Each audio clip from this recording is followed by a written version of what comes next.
Magandang gabi, pambungad sa ating newscast. Nasa loob na ng The Hague Penitentiary Institution si dating Pangulong Rodrigo Roa Duterte ilang oras matapos makarating sa the Netherlands. Ilan sa mga unang kataga ng Pangulo paglapag doon. Tanging siya ang mananagot sa kasong isinampa laban sa kanya sa International Court. May balitang A to Z si Ace Cruz. Pasado alas 7:30 na ng gabi oras sa the Netherlands nang dumating ang dating Pangulong Rodrigo Duterte sa The Hague Penitentiary Institution sakay ng itim na sasakyan.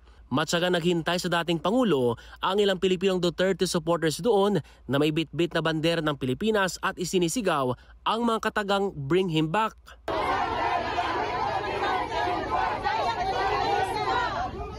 Bago mag-alas 5 ng hapon oras sa the Netherlands, nang lumapag sa Rotterdam Airport ang private plane, lulan, ang dating Pangulo at dito siya nagbigay ng mensahe via video. It's a long haul, it's a long flight. Okay ako. Do not worry. Anya, handa siyang harapin ang paglilitis ukol sa mga kaso na kabinbin sa kanya, partikular sa war on drugs. At wala anyang dapat ipag-alala ang mga uniform personnel na sumunod lang sa kanyang marching orders. Sinabi ko na, I will protect you and I will,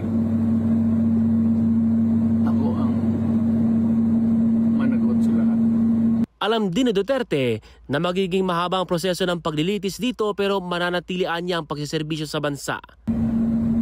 This will be a long legal proceedings. But I say to you, I will continue to serve my country at so be it. Kung ganun ang destiny ko. Salamat. Siniguro naman ang embahada ng Pilipinas sa the Netherlands ang consular assistance sa dating Pangulo. Binigyan ng 15-day visa si dating Executive Secretary Salvador Medeldea na kasama ng Pangulo bilang legal counsel at papayagang makadalaw sa kanya sa loob ng ICC detention cell. 2-day visa naman sa mga nag-escort at aid ni Duterte para makapagpahinga bago bumalik ng bansa. Nakipag-ugnayan na rin ang ICC nurse sa personal nurse ni Duterte ukol sa pagtutok sa kanyang kalusugan. Sinabi ni ICC Chief Prosecutor Karim Khan na mahalagang hakbang pagkakaaresto sa dating Pangulo. When we come together, the rule of law can prevail. Patunay ito anya na may pangil ang international law. And many say that international law is not as strong as we want, and I agree with that.